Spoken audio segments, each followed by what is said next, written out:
மக்கள் பணியில் பங்கு கேட்டால் அது எப்படி சதியாகும் என்று காங்கிரஸ் எம்பி மாணிக்கம் தாகூர் கேட்டிருக்கிறார். காங்கிரஸில் ஆட்சி அதிகாரத்தில் பங்கு என்ற முழக்கம் ஒலித்து வருகிறது. அதனை இன்னும் அழுத்தமாக முன்வைப்பவர் மாணிக்கம் தாகூர். நேற்று முதலமைச்சரின் பதிலுக்கு கூட அவர் எதிர்வினையாற்றியிருந்தார். இந்நிலையில் மக்கள் பணியில் பங்கு கேட்டால் அது சதியா என்று அவர் வினவியிருக்கிறார். தோழமையில் மக்கள் பணியில் பங்கு கேட்டால் அது எப்படி சதியாகும் என்று மாணிக்கம் தாகூர் எம்பி வினவியிருக்கிறார். அண்மை செய்தியாக பார்க்கிறோம். ஆட்சியில் பங்கு என்ற கோரிக்கையை முதலமைச்சர் ஸ்டாலின் நிராகரித்த சூழலில் காங்கிரஸ் எம்பி மாணிக்கம் தாகூரின் இந்த பதிவு முக்கியத்துவம் பெறுகிறது.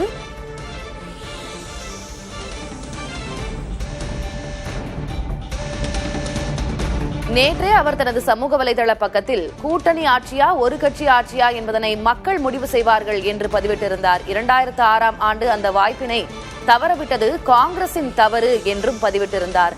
மீண்டும் அவர் தனது சமூக வலைதள பக்கத்தில் தற்போது பதிவு ஒன்றினை இட்டிருக்கிறார். தோழமையில் மக்கள் பணியில் பங்கு கேட்டால் அது எப்படி சதியாகும் என்று மாணிக்கம் தாகூர் கேட்டிருக்கிறார்.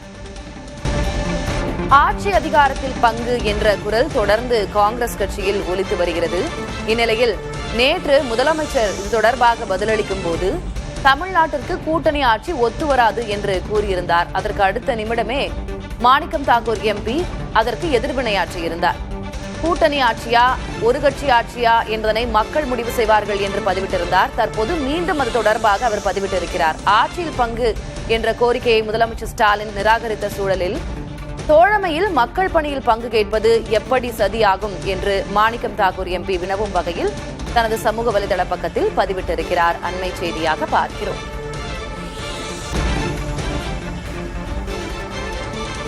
திமுக காங்கிரஸ் கூட்டணியை பிரிக்க சதி நடைபெறுகிறது என்று முதலமைச்சர் கூறியிருந்த நிலையில் ஆட்சியில் பங்கு கேட்டால் மக்கள் பணியில் பங்கு கேட்டால் அது சதியா என்று வினவியிருக்கிறார் காங்கிரஸ் எம்பி மாணிக்கம் தாகூர். முதலமைச்சரின் பதிலுக்கு அவர் மீண்டும் எதிர்வினையாற்றியிருக்கிறார்.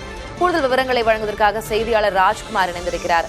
ராஜ்குமார், நேற்றிலிருந்து தொடர்ந்து அடுத்தடுத்த நிகழ்வுகளாக முதலமைச்சர் ஒரு பதில் சொல்வதும் அதற்கு மாணிக்கம் தாகூர் எம்பி அவருடைய சமூக வலைதள பக்கத்தில் ரியாக்ட் பண்ணுவதுமாக வந்து கொண்டிருக்கிறது. தற்போது என்ன சூழல்? திலகவதி, சட்டமன்ற தேர்தலை திமுக கூட்டணி எதிர்கொள்ள இருக்கக்கூடிய நிலையில் ஆட்சி அதிகாரத்தில் பங்கு என்ற கோரிக்கை தான் காங்கிரஸ் கட்சியினுடைய சில முக்கிய தலைவர்கள் தொடர்ச்சியாக வலியுறுத்தி பேசி வருகிறார்கள். நேற்றைய தினமே முதலமைச்சர் மு.க. ஸ்டாலின் ஆட்சி அதிகாரத்தில் பங்கு என்ற நிலை தமிழகத்தில் ஒத்துவராது என்று முதலமைச்சர் தெரிவித்திருந்தார். இதற்கு எதிர்வினையாக நேற்றைய தினமே காங்கிரசினுடைய நாடாளுமன்ற உறுப்பினர் மாணிக்கம் தாகூர் தெரிவிக்கும் பொழுது தனித்து ஆட்சியா அல்லது மக்கள் தெரிவிக்கக்கூடிய ஆட்சியா என்று நேற்றே பதிலளித்திருந்தார். அது மட்டும் இல்லாமல் 2006ஆம் ஆண்டே ஆட்சி அதிகாரத்தில் பங்கு என்ற ஒரு கோரிக்கையை தமிழ்நாடு காங்கிரஸ் கமிட்டி தவறவிட்டு விட்டதாக மாணிக்கம் தாகூர் நேற்றே பதிவிட்டு இருந்தார்.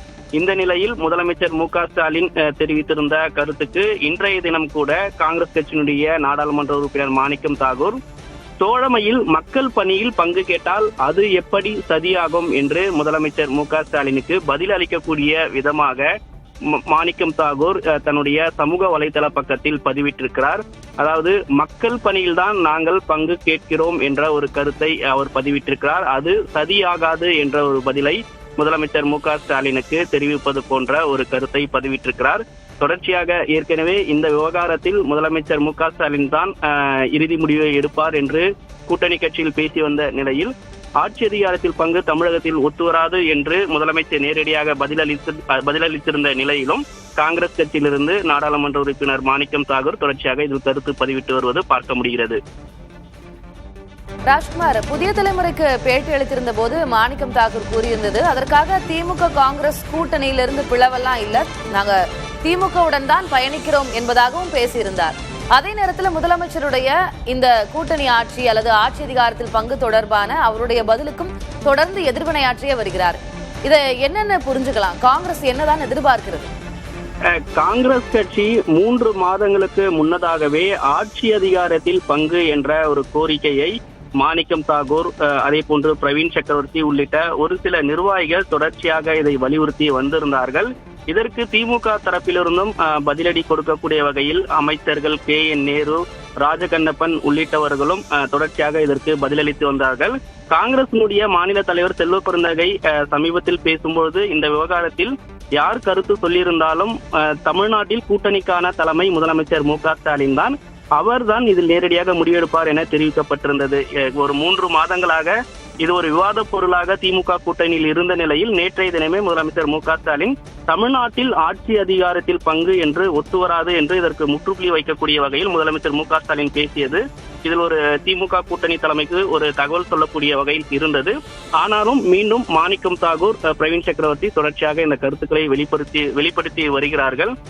இந்த விவகாரம் பொறுத்தவரை மீண்டும் காங்கிரசினுடைய மாநில தலைவர் செல்வ பெருந்தகை பேசும்பொழுது முதலமைச்சர் மு.க.ஸ்டாலின் சொல்லியது திமுக தலைமையினுடைய கருத்து. அதே போன்று முதலமைச்சர் மு.க.ஸ்டாலின் அவருடைய கருத்தை வெளிப்படுத்தி இருக்கிறார். இதே போல காங்கிரஸ் என்ன நினைக்கிறது என்ற ஒரு நிலைப்பாட்டை கட்சியினுடைய அகில இந்திய தலைமைதான் முடிவெடுக்கும். இது இரு தலைமையும் பேசி முடிவெடுப்பார்கள். இதெல்லாம் தேர்தலை சந்திக்கக்கூடிய இந்த நேரத்தில் 2 கட்சியினுடைய தனித்தனி கருத்தாக வெளிப்பட்டு வருகிறது. இறுதி முடிவை முதலமைச்சர் மு.க.ஸ்டாலின் மற்றும் காங்கிரஸ் கட்சியினுடைய அகில இந்திய தலைமை ராகுல் காந்தி மற்றும் மல்லிகார்ஜுன கார்கே தான் முடிவெடுப்பார்கள். எனவே அதை ஒட்டி நாங்கள் பயணிக்கிறோம். எனவே தேர்தலை சந்திக்கக்கூடிய நேரங்களில் இது பெரும் பிரச்சனை இல்லை. இரு கட்சியினுடைய தனிப்பட்ட கருத்தாக இருக்கிறது. இரு தலைமையும் அமர்ந்து பேசும்போது ஒரு முடிவுக்கு வரும் என்ற ஒரு கருத்தை வெளிப்படுத்துகிறார்கள்.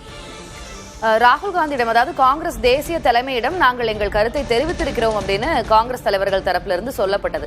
ஆனா தமிழ்நாட்டுல இந்த கூட்டணிக்கான தலைமை திமுக தலைமை, அதாவது முதலமைச்சர் அவருடைய கருத்து ஏற்கனவே ரொம்ப வெளிப்படை, நேற்றே சொல்லிவிட்டார், அது தமிழ்நாட்டிற்கு ஒத்து வராது அப்படின்னு. இப்ப முடிவெடுக்க வேண்டியது ராகுல் காந்தி அவர்களிடம் இருக்கு அப்படின்னு புரிஞ்சுக்கலாமா, இல்ல பிப்ரவரி 22ஆம் தேதி வரை இப்படித்தான் செல்லும், அதுவரை பொறுத்திருந்துதான் பார்க்க வேண்டும் அப்படின்னு புரிஞ்சுக்கலாமா? ஆட்சி அதிகாரத்தில் பங்கு, அதே போன்று காங்கிரஸ் கட்சி கடந்த சட்டமன்ற தேர்தலில் போட்டியிட்ட 25 தொகுதிகளை விட கூடுதலான சட்டமன்ற தொகுதிகள் வேண்டும். அதே போன்று உள்ளாட்சியில் காங்கிரசுக்கு கூடுதலான முக்கியத்துவம் கொடுக்க வேண்டும் உள்ளிட்ட அம்சங்கள் அனைத்துமே பேசப்பட்டு வருவதாக தகவல் வெளியாகி இருக்கிறது. இதில் ஆட்சி அதிகாரத்தில் பங்கு என்ற இந்த கோரிக்கை காங்கிரஸ் மிக முக்கியமாக பார்க்கப்பட்டு வருகிறது. காங்கிரசினுடைய மாநில தலைவர் இங்கு ஒரு தகவலை சொல்லும் பொழுது அதே போன்று சில முக்கிய நிர்வாகிகளும் ஒரு கருத்துக்களை தெரிவித்து வருகிறார்கள். சமீபத்தில் ராகுல் காந்தி டெல்லியில் காங்கிரசினுடைய மூத்த நிர்வாகிகளுடன் ஆலோசனை செய்த போது கூட கூட்டணி குறித்து பொது வெளியில் எதுவும் பேச வேண்டாம், தலைமை இதற்கான முடிவுகளை எடுத்துக்கொள்ளும் என்று தெரிவித்ததாக காங்கிரஸ் கட்சி நிர்வாகிகளால் தெரிவித்திருந்தார்கள். ஆனாலும் முதலமைச்சர் மு.க.ஸ்டாலின் ஆட்சி அதிகாரத்தில் பங்கு என்ற அந்த கருத்தை வெளிப்படுத்தியதற்கு பிறகும் கூட தொடர்ச்சியாக பேசி வருகிறார்கள். இதில் காங்கிரசினுடைய நிர்வாகிகள் தெரிவிக்கும் பொழுது ராகுல் காந்தி, மல்லிகார்ஜுன கார்கே, அதே போன்று தமிழகத்தினுடைய பொறுப்பாளர் கிரீஷ் ஜோடங்கர் உள்ளிட்டோர் எடுக்கக்கூடிய முடிவு, திமுக தலைமையுடன் பேசி எடுக்கக்கூடிய முடிவே இறுதியானது என்று காங்கிரசினுடைய வட்டாரங்கள் தெரிவிக்கிறது. தொடர்ச்சியாக இப்படி பேசி வரக்கூடிய நிலையில் 22ஆம் தேதி, பிப்ரவரி 22ஆம் தேதிக்கு பிறகு தொகுதி பங்கீட்டுக்கான பேச்சுவார்த்தை பேசப்படும் என்று திமுக தலைமை அறிவித்திருக்கிறது. எனவே தொகுதி பங்கீட்டுக்கான பேச்சுவார்த்தை பேசும்பொழுது இதனுடைய நடவடிக்கைகளும் அதே போன்று கூடுதலான தொகுதிகள் காங்கிரஸ் தரப்பிலிருந்து 41 தொகுதிகள் இந்த சட்டமன்ற தேர்தலில் அவர்கள் எதிர்பார்ப்பதாக பேசி வருகிறார்கள். எனவே இந்த நடவடிக்கைகள் குறித்தும் ஆட்சி அதிகாரத்தில் பங்கு போன்றவை குறித்தும் பேசப்படும். ஆனால் இதில் இறுதி முடிவு முதலமைச்சர் மு.க.ஸ்டாலின் மற்றும் எதிர்க்கட்சி தலைவர் ராகுல் காந்தி இவர்களுடன் பேசும்போது இறுதியான ஒரு முடிவுக்கு வரும்.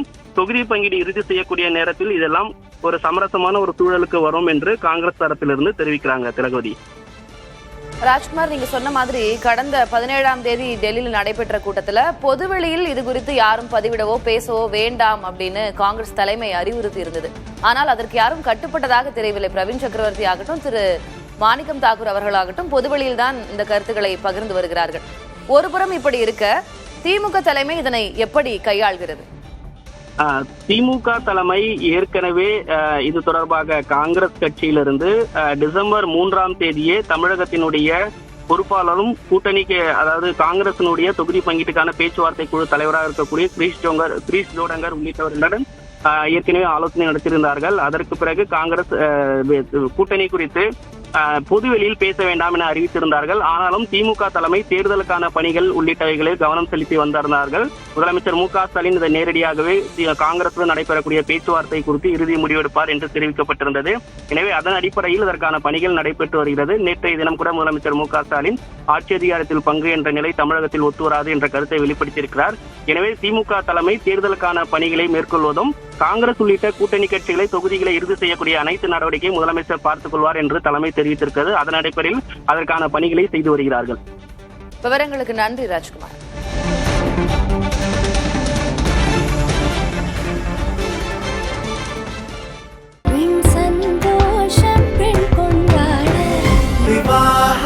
மணப்பெண்ணின் பிரத்யேகமான திருமணம் Chennai Silks.